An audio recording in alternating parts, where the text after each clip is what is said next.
Hello friends, welcome back to my channel Bong Joyshree. তো কেমন আছো তোমরা সবাই? আশা করছি সবাই খুব ভালো আছো, আমিও আছি, ভালোই আছি।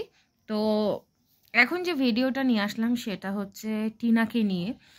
তো মানে সব কিছু মেনে নেওয়া যায়, কিন্তু একটা বাচ্চার প্রতি অবিচারটা মেনে নেওয়া যায় না, এটা হচ্ছে স্বাভাবিক কথা।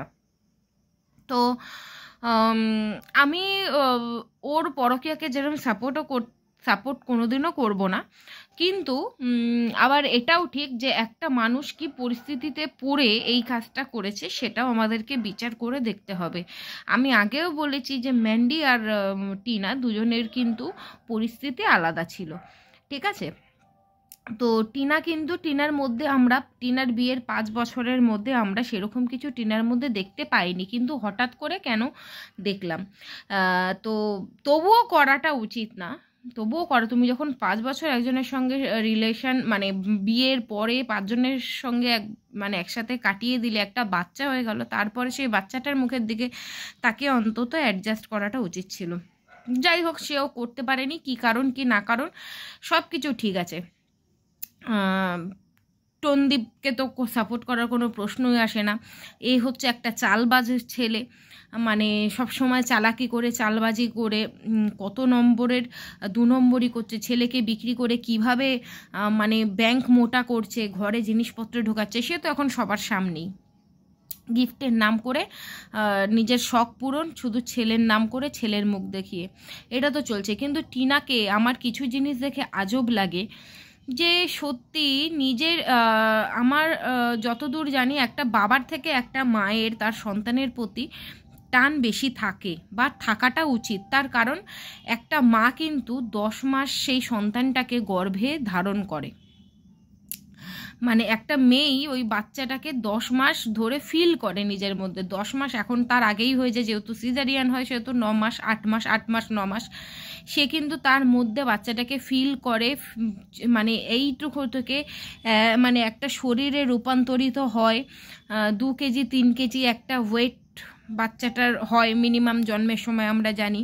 তো সেই একটা রক্তের ডেলা থেকে যে এত বড় একটা প্রাণ তার মধ্যে বেড়ে ওঠে, সে যখন দুনিয়াতে আসে, তো মানে সেই দিক থেকে দেখতে গেলে একটা মায়ের কিন্তু সবসময় তার সন্তানের প্রতি টানটা বেশি থাকে বা থাকাটা উচিত। তো সেই জায়গা থেকে আমি ভাবতে পারছি না, টিনা খাচ্ছে ঘুরছে ঘুরে বেড়াচ্ছে, যতই তার ছেলে দুধে ভাতে থাক, যতই তার ছেলে এত এত গিফট পেয়ে তাকে ভুলে যাক, কিন্তু সে মা হয়ে এখনো অবধি এতটুকু চেষ্টা দেখলাম না যে আমি ছেলেটাকে নিয়ে আসি আমার কাছে, বা ছেলেটাকে নিয়ে আসার জন্য কোনো রকম কিছু দেখতে পেলাম না, বা ছেলেটার জন্য কোনো কষ্ট তার মুখে কিন্তু এখনো অবধি ফিল করিনি। ম্যান্ডি যখন এরকম ধরনের পরকীয়াতে লিপ্ত ছিল, তখনও কিন্তু ও নিজের সন্তানকে ছাড়েনি, জয়ীকে কিন্তু ছাড়েনি। জয়ীকে কিন্তু নিজের সঙ্গে অত দূর গেছে, জয়ীকে কিন্তু নিজের সঙ্গে নিয়ে গেছে। তো যেখানেই গেছে জয়ীকে কাজ ছাড়া করেনি। কিন্তু টিনা মানে মানে এতটা ছোট, মানে কি বলবো, এতদিন টিনার ওপর আমার কোনো রাগ ছিল না, কারণ আমি ভেবেছিলাম পরিস্থিতির শিকার ও হয়তো বাধ্য হয়ে এই কাজটা করেছে। কিন্তু সে আমার ওর সম্পর্কে চিন্তাধারা যাই থাক না কেন, আজকে আমার ওকে সত্যি ছি ছি করতে ইচ্ছে করছে, জাস্ট ছি।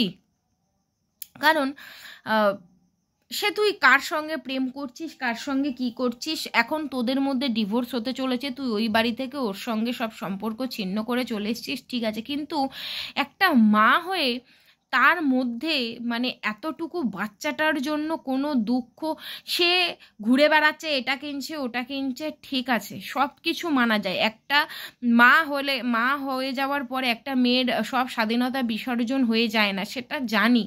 কিন্তু ওই যে বললাম না, একটা মা যখন তার সন্তানকে 8 মাস গর্ভে ধারণ করে তারপরে জন্ম দেয়, সেই মা কিভাবে যে এইভাবে তার সন্তানকে ছেড়ে সম্পূর্ণ ভুলে গিয়ে মানে তার মা বাবার সঙ্গে এইভাবে থাকতে পারে, আমার সত্যি জানা নেই।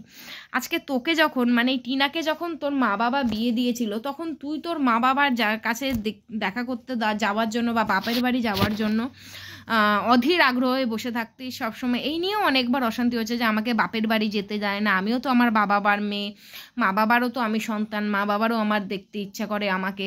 তো এরকম কিন্তু অনেক কিছু হয়েছে। অবশ্যই তোর মা বাবার তুই সন্তান, তোর একটা মেয়ে বিয়ের পরে, কিন্তু এটা কিন্তু আমাদের বলতে গেলে মেয়েদের দুর্ভাগ্য যে আমরা একটা বয়সের পর বিয়ে হয়ে গেলে মা বাবার সঙ্গে সবার থাকার ইয়ে হয় না, সবাইকে শ্বশুরবাড়ি চলে যেতে হয়। আমার মতন কপাল তো আর সবার হয় না, আমি বাদ দিয়ে বলছি, মানে যারা ডিভোর্সি তারা বাদ দিয়ে, কিন্তু প্রত্যেকেই তার স্বামীর সঙ্গে সারাটা মানে ওই ধরো 20-22 বছরেই মোটমাট মেয়েদের পাত্রস্থ করে দেয় মা বাবারা, খুব বেশি হলে 25। তো তারপর থেকেই কিন্তু মেয়েদের সারাটা জীবন যতদিন তারা বাঁচে তাদেরকে কিন্তু শ্বশুরবাড়িতেই থাকতে হয়। তো সেই জায়গা থেকে তুই যদি এটা বুঝতে পারিস যে আমার মা বাবা আমাকে ছেড়ে থাকতে কষ্ট হচ্ছে, বা আমিও আমার মা বাবার কাছে যেতে পারছি না, থাকতে পারছি না, কষ্ট হচ্ছে, তো সেই জায়গা থেকে কৃষাণু তো ছেলে রে, কৃষাণী তো ওইটুখানি একটা বাচ্চা কৃষাণু, তো তাকে ছেড়ে তুই কিভাবে হাসি মুখে নিজের মা বাবার কাছেই থাকিস? তো তোর মা বাবার কখনো মনে হয় না যে হ্যাঁ রে টিনা, বা তোকে বলে না যে হ্যাঁ রে টিনা তুই কিভাবে থাকছিস? তোর মানে তাদেরও এই যে নাতি এসছে সোনা, নাতি নাতি করে যে মানে ইসের পর তোর কৃষাণু হওয়ার পর নাতি নাতি করে তোর মা বাবার এত উৎফুল্লতা, একমাত্র নাতি করে ছিল, আজকে তারাও বা কি করে থাকতে পারে? সব কিছুর আগে তো সেই বাচ্চাটা, যে আজকে আমার মেয়ের ঘরের মানে নাতিটা ওখানে কেমন আছে, যতই হোক একটা মা ছাড়া একটা সন্তান যতই তাকে গিফট দাও, যতই যা করো, সন্তানটা কিন্তু ভালো থাকে না, যতই তোর ঠাকুমা দাদু থাক, বাবা থাক না কেন।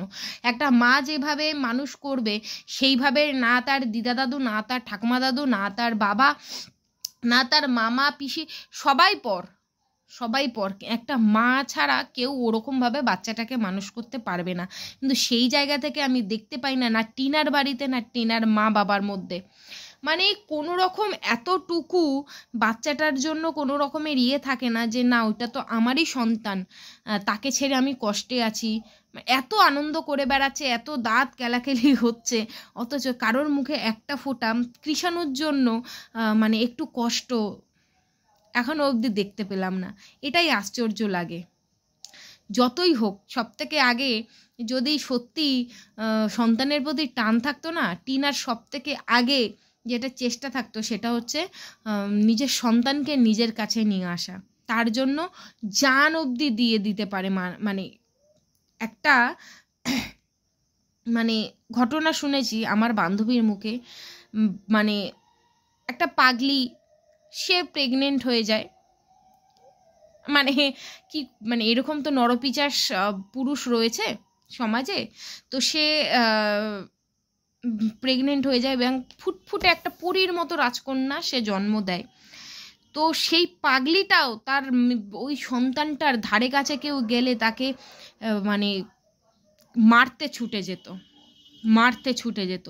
তো একটা পাগলি মাও তার সন্তানের ইয়েটা বোঝে, তাকে আগলে রাখে। আর টিনা মানে এমনই একটা তুই মা, সত্যি তোকে দেখলে না সত্যি মা জাতটার লজ্জা, যে নাকি খাচ্ছে ফিরছে ঘুরছে এই করে বেড়াচ্ছে এখনো। তাহলে তুই শাঁখা সিঁদুরটা আমি সত্যি বুঝতে পারছি না, তুই শাঁখা সিঁদুরটা কেন পরে রয়েছিস? শাঁখা সিঁদুর খুলে মানে একেবারে যেরকম তোর ওটাকে কি বলে কুমারী সেজে ঘুরে বেড়া, যে আমার বিয়ে থা বাচ্চা কাচ্চা কিছুই নেই, কুমারী সেজে ঘুরে বেড়া। বেকার শাঁখা সিঁদুর পরে ঘুরে বেরিয়ে বেকার নিজের নামের সঙ্গে কেন জড়িয়ে রেখেছিস? যখন তোর নিজের ছেলের প্রতিই কোনো টান নেই, নিজের ছেলের জন্য তোর একটুও কষ্ট তোর মুখের কোথাও ফুটে ওঠে না। আসলে মনে যদি কষ্ট থাকে সেটা মুখে ফুটে উঠবেই, কিন্তু তোর তো মনে কোনো কষ্ট নেই, সেই জন্য তোর মুখেও ফুটে ওঠে না। সেই জায়গা থেকে কেন কেন সত্যি কি করে পারিস? আশ্চর্য লাগে।